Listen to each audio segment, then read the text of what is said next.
오늘 말씀은 잠언 8장 1절부터 21절, 제목은 지혜와 명철의 소리입니다. 솔로몬은 잠언을 통해 내 아들아를 반복하고 있습니다. 당연히 정상적인 아들이라면 아버지의 음성에 귀를 기울이겠죠. 아들을 향해 전하는 간절한 메시지는 지혜와 명철이지 않겠습니까? 솔로몬은 마치 자신이 아들의 이름을 부르듯이 지혜와 명철도 그러하다고 합니다. 1절, 지혜가 부르지 아니하느냐, 명철이 소리를 높이지 아니하느냐. 지혜와 명철을 인격적으로 묘사하고 있습니다. 지혜와 명철이 마치 사람인 양 부르고 있고 소리를 높이고 있다고 했기 때문입니다. 그렇다면 현재 솔로몬은 지혜와 명철을 곧 자기 자신과 동일체로 묘사했다는 겁니다. 자기가 지혜와 명철을 강조하듯 지혜와 명철도 동일하게 아들을 향해 말을 하고 있다는 겁니다. 세상을 지혜롭게 살아가는 참 지혜자는 어떤 상황에서도 지혜의 소리를 듣는 자라고 하겠습니다. 솔로몬은 자기 아들이 그렇게 되어서 진정한 지혜자로 살기를 원했을 겁니다. 자신이 지혜자였음에도 끝까지 지혜자가 되지 못했던 자처럼 되지 않도록 말입니다. 그래서 아들이 곧 자기 자화상으로 보이는 이유입니다. 모든 여건과 모든 상황 속에서도 지혜의 소리를 들을 수 있다고 강조합니다. 2절과 3절은 길가의 높은 곳, 내거리, 성문 곁, 문어기, 출입하는 문에서도 부른다고 합니다. 앞서 지혜와 명철을 인격화시켰듯이 이 구절에 기술된 무생물들도 동일하게 인격화를 시키고 있습니다. 만약 우리가 이런 존재들과 인격적인 대화를 나눌 수 있다면 우리의 삶은 얼마나 풍요로워질까요? 물론 이런 것들은 영적인 귀가 열릴 때에 가능하겠죠. 무생물들의 소리를 이야기하던 솔로몬은 또다시 자신의 소리를 이야기합니다. 사람들아, 내가 너희를 부르며 내가 인자들에게 소리를 높이리라 라고 말입니다. 주님께서 이런 가르침을 주신 적이 있습니다. 들을 귀 있는 자는 들을지어다 라고 말입니다. 이 말씀은 귀가 없어서 듣지 못한다는 뜻이 아니지 않습니까? 귀는 있지만 들을 수 없는 귀에 대한 말씀이죠. 또한 들을 귀라고 하셨기 때문에 듣지 못할 귀를 가진 자들도 당연히 있는 겁니다. 어느 시대나 특별히 영적인 것을 들을 수 있다면 그 사람은 복된 귀의 소유자입니다. 무엇보다 지혜의 말씀을 듣고 분별하고 따를 수 있다면 말입니다. 지혜, 곧 영적인 말씀은 어리석은 자들과 미련한 자들을 명철하게 하고 마음을 밝게 한다고 하셨습니다. 할렐루야! 세상에 어리석고 미련하게 살고 싶은 사람은 없을 것입니다. 그렇지만 세상엔 미련하고 어리석은 사람들이 숱하게 많죠. 왜 이럴까요? 그것은 자신이 미련하고 어리석다는 것을 모르기 때문입니다. 주님 말씀처럼 돼지가 진주의 가치를 모르듯이 말입니다. 가치를 알면 잘 보관했다가 요긴하게 사용하겠지만 그렇지 못하면 똥오줌과 함께 밟고 마는 것입니다. 사람들이 명철하지 못하고 그 마음이 밝지 못한 이유입니다. 세상은 많은 공부를 요구합니다. 학력과 스펙이 사람을 평가하는 큰 기준이 되기 때문이죠. 그렇지만 우리는 많은 학문과 높은 스펙이 그 사람의 됨됨이와 동일하다고 생각하지 않습니다. 오히려 그 반대일 경우가 많죠. 성인 아이라는 말이 있듯이 외적인 것은 많이 갖췄지만 실상은 빈털터리와 같은 자들이 있습니다. 이런 자들에게 필요한 것이 지혜와 명철입니다.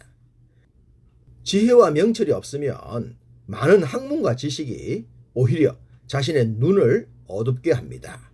더 어리석은 자가 되고 말죠. 사도행전 26장 24절에 바울이 이같이 변명하매 베스도가 크게 소리내어 이르되 바울아 내가 미쳤도다. 내 많은 학문이 너를 미치게 한다 하니. 높은 관직에 오른 베스도의 눈에 바울은 많은 학문으로 인해 미친 자처럼 보였습니다. 사실 한때 바울은 그 학문으로 인해 미친 자처럼 살았습니다. 그래서 사람들을 죽이는데 자신의 생을 바칠 정도였죠. 그에게 영적인 눈과 분별력이 없었기 때문에 영적으로 변화된 그리스도인들을 죽이려고 했던 겁니다. 그랬다가 그의 귀가 열렸죠. 예수 그리스도의 음성을 듣게 되었고 비로소 자신의 모든 학문으로 확실하게 복음을 이해하게 되었습니다. 그리고 그 복음을 아직 듣지 못했던 자들에게 전하는 삶을 살았던 것입니다. 세상에 지식과 스펙과는 달리 주의 지혜와 명철을 가진 자의 특징은 어떠할까요? 9절 이는 다 총명 있는 자가 밝히 아는 바요 지식 얻은 자가 정직하게 여기는 바니라. 밝히 알고 정직하게 여깁니다. 참 총명과 지혜와 지식을 가졌다면 정직할 것입니다. 거짓으로 자신을 위장하지 않겠죠. 자신의 지식과 재능으로 남을 해롭게 하지 않을 겁니다. 소위 악을 행하는 자가 되지 않아야 합니다. 그렇지만 실상은 어떠합니까? 포토라인에 서거나 스포트라이트를 받는 자들은 대부분 많이 배운 자들입니다. 참 신기하죠. 많은 배움의 결과가 쇠고랑일 때가 많으니 말입니다. 이런 결과들은 밝지 못하기 때문이며 정직하지 못하기 때문입니다. 당연히 영적이지 못하기 때문이며 영적인 말씀을 듣지 못하기 때문입니다. 자신이 지혜롭다고 생각만 할 뿐 어리석음을 깨닫지 못하는 것입니다. 이런 자들의 결과는 불행이죠. 이런 어리석은 자들과 정반대의 사람은 어떠하다고 하십니까? 여호와를 경외하는 것은 악을 미워하는 것이라. 나는 교만과 거만과 악한 행실과 패역한 입을 미워하느니라. 하나님을 경외하는 것을 굳이 강조하지 않더라도 악을 미워하고 교만하지도 거만하지도 않고 악한 행실과 패역한 입을 거부하는 자라면 사람들의 사랑과 칭찬을 받지 않겠습니까? 이런 사람들이 정치 지도자가 되고 경제 지도자가 되고 사회 지도자가 될 때 세상은 밝아지는 것입니다. 15절과 16절에 왕들, 방백들, 재상, 재판관들 이들이 이에 해당합니다. 이런 지도자들이 밝고 정직해야 합니다. 그러면 백성들을 가르치지 않더라도 백성들이 좋지 않겠습니까? 믿음 안에서 주의 백성들이 이 반열에 많이 오르기를 소망합니다. 솔로몬은 여호와를 경외하는 것이 지혜의 근본이라고 했습니다. 당연합니다. 이 지혜로부터 모든 것이 나오기 때문입니다. 18절 부귀가 내게 있고 장구한 재물과 공의도 그러하니라. 부귀와 재물에 현혹되지 말고 부귀와 재물이 나오는 곳에 집중해야 합니다. 영적인 눈이 열리고 영적인 귀가 열릴 때 이 말씀에 아멘하게 될 줄 믿습니다.